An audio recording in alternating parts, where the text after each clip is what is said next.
Hello दोस्तों, नमस्कार। आज हम बात करने जा रहे हैं सिंधी, जैन, मारवाड़ी और गुजराती ये जो व्यापारी होते हैं या बिजनेस में इनकी जो पकड़ होती है वो इतनी घनिष्ठ क्यों होती है, इतनी क्लोज क्यों होती है, ये इतने सक्सेस क्यों होते हैं। आज हम उन्हीं पर डिटेल में चर्चा करने वाले हैं और हम भी कैसे इनके जैसे बन सकते हैं, बनने का प्रयास कर सकते हैं, बिजनेस में सक्सेस हो सकते हैं। हम उन्हीं पर आज पूरी डिटेल चर्चा करेंगे। यदि आप हमारे चैनल पर पहली बार आए हैं तो प्लीज़ हमारे चैनल को सब्सक्राइब कीजिए, वीडियो को लाइक कीजिए और नीचे जाके कमेंट बॉक्स में कमेंट कीजिए, जिससे हमको और भी ऐसी अच्छी आपके लिए जानकारी लाने का मौका मिल सके। मार्केट में आपने देखा होगा कि सबसे ज़्यादा होलसेलर और सबसे ज़्यादा अधिक पकड़ यदि किसी व्यापारी का होता है तो सिंधी, गुजराती, मारवाड़ी होंगे। आपके एरिया, आपके शहर में देखे होंगे कि जितने भी सोने चांदी की दुकानें होती हैं वो जैन, सिंधी, मारवाड़ी की होती है, हार्डवेयर की होती है और जितने भी होलसेलर होते हैं यही होते हैं।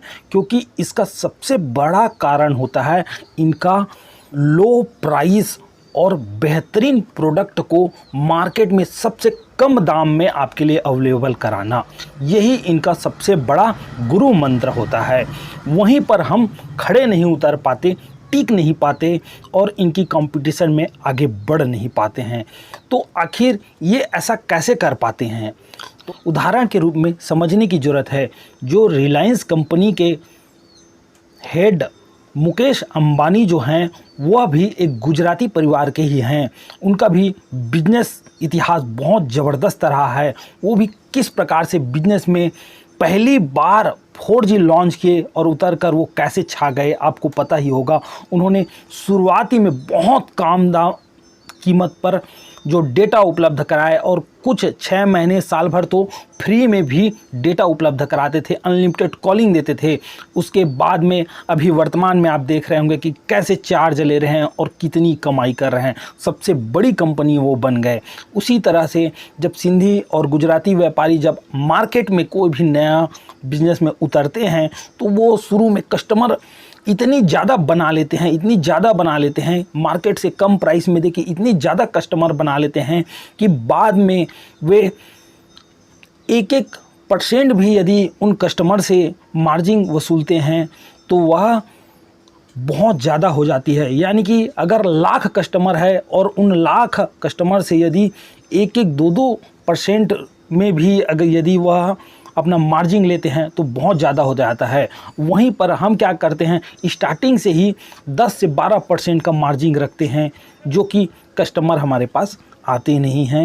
यानी कि आते हैं तो वो एक्चुअल में सिंधी व्यापारी से कंपेयर करते हैं कि उनके पास तो ये प्रोडक्ट बहुत कम रेट में मिल रहे हैं और हमारे पास ये 10 से 12% यानी कि 10 से 12 रुपये अधिक रेट में मिल रहे हैं। ऐसा वो कंपेयर करते हैं। इसलिए सिंधी व्यापारी के पास आपने देखा होगा बहुत ज़्यादा कस्टमर होते हैं, मार्केट में उनकी पकड़ होती है और वहीं पर जो अन्य व्यापारी होते हैं वह फिसल जाते हैं।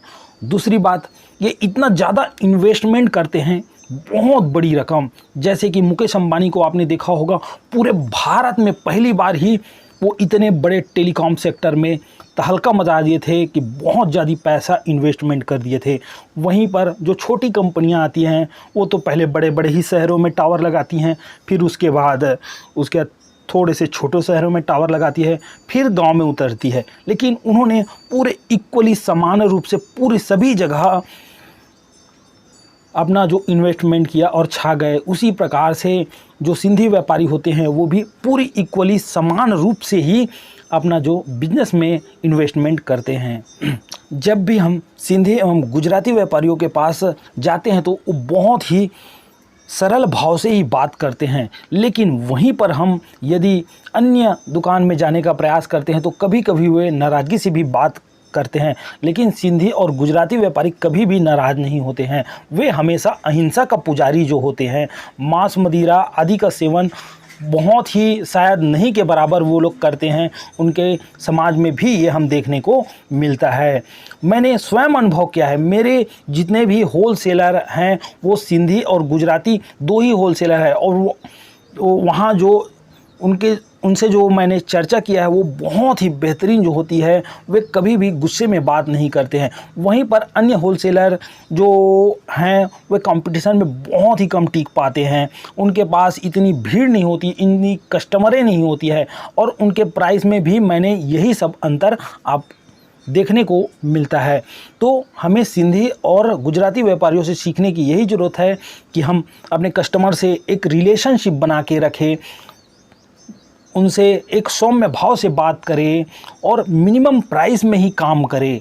क्वांटिटी में आपको माल खरीदने की ज़रूरत होती है, क्योंकि वही प्रोडक्ट जब आप क्वांटिटी में माल खरीदते हैं तो उनमें 3 से 5% तक की अतिरिक्त डिस्काउंट मिलता है। मैंने खुद अनुभव किया है, मैं हमेशा क्वांटिटी में जब लाता हूं तो मार्केट से मुझे कम ही प्राइस में मिलता है। जो चीज़ मार्केट में 98 रुपये में आपको मिलता है 1 दर्जन, वही चीज़ मैं जब क्वांटिटी में ख़रीद के लाता हूं तो सिंधी व्यापारी मुझे 93 रुपये यानी कि 5 रुपये का अतिरिक्त डिस्काउंट लगा देता है।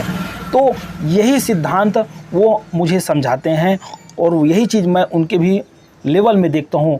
मैं उनसे पूछने का भी प्रयास करता हूँ कि भैया जो चीज़ एक होलसेलर आप भी हैं और सामने वाला भी होलसेलर है, बट वो 5 रुपये ज़्यादा लगा रहा है और 5 रुपये आप कम कैसे लगाते हैं, तो वो मुझे बताने का प्रयास करते हैं कि भाई हमारा जो माल है वो बाहर से आता है, अधिक क्वांटिटी में आता है, हमारे जो कॉन्टेक्ट होते हैं डायरेक्ट कंपनियों से होते हैं, टाई अप होते हैं, ऐसे करके वो डायरेक्ट बताने का प्रयास करते हैं। इससे समझ में आता है कि वे अधिक क्वांटिटी में, अधिक मात्रा में सामान खरीदते हैं और डायरेक्ट मैन्युफैक्चर से संपर्क रखते हैं, जिससे उनके प्राइसें बहुत कम होती है।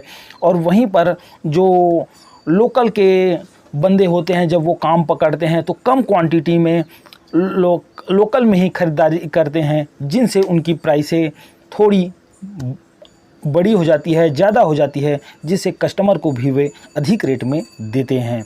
तो ये सब चीज़ें बातें हमें समझने की ज़रूरत होती है।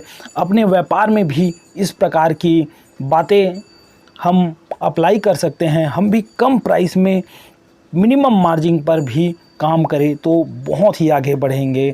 मेरी जानकारी यदि आपको अच्छी लगी तो प्लीज़ मेरे चैनल को सब्सक्राइब कीजिए, वीडियो को लाइक कीजिए और हमारे चैनल को आगे बढ़ाने का प्रयास कीजिए। मैं आपके लिए ऐसी अच्छी जानकारियाँ लाते रहूँगा।